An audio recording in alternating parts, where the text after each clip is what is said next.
Another few days away in the van, and what better omen than this lovely rainbow.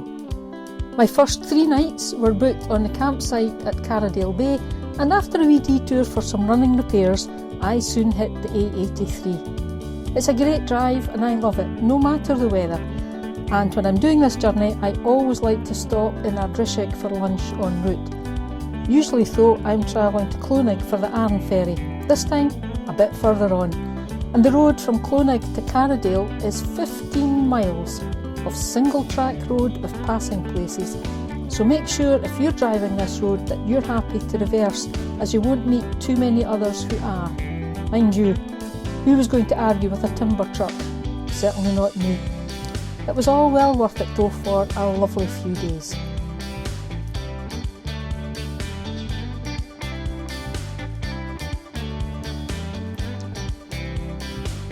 From the campsite, it is literally less than a minute's walk to the beach, which is 1 mile long and beautiful. There are many walks in the area as well, all marked through woodland, by the river, lambs in the fields.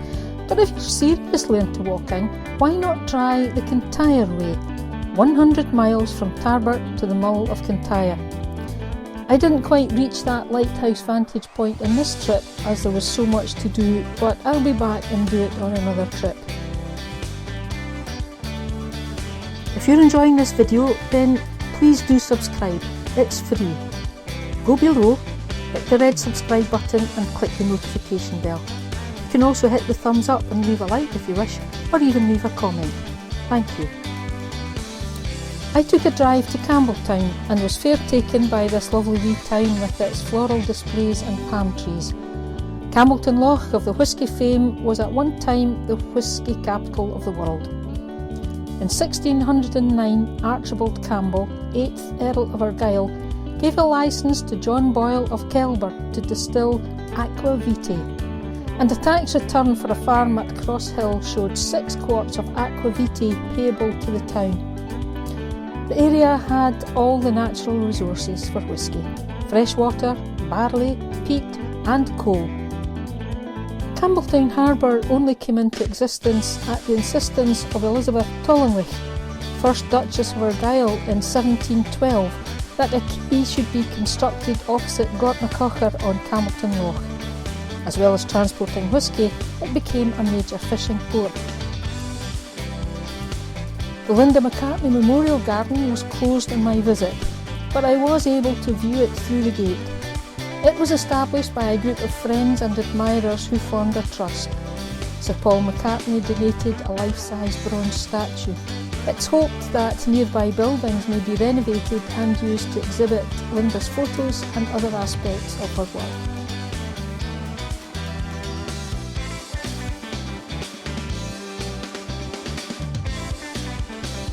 The Keil Caves were long used as dwellings, and St Columba's footprints, chapel and well are a reminder that this is where he landed in Scotland in 563. Footprints carved into stones are to be found across Ireland and Scotland, and they're often associated with king-making ceremonies. There was a fortress at nearby Dunaverty from the 500s, and it's possible that one of the footprints may well be associated with that. The story's blurred, however, as Columba and 12 followers landed in this part of Kintyre briefly in 563 at the start of his exile from Ireland. And the best guess about the real story of the footprints is that a single footprint dating back to the Dalriadan era became associated with Columba.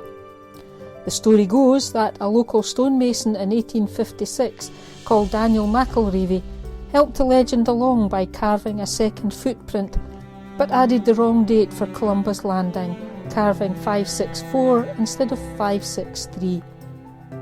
The Keil Caves were reported as being occupied in the 1881 census, and archaeological work suggests they were occupied well back in the time of Dalriada.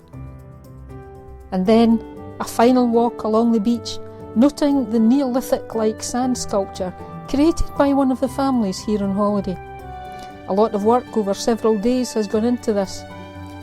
I wonder if they've visited or are going to visit Orkney.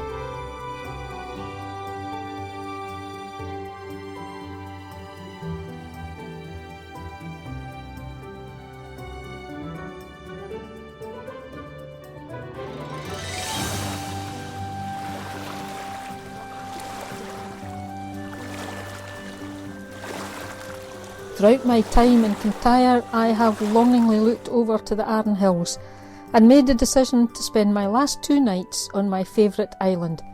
But more of that in the next video.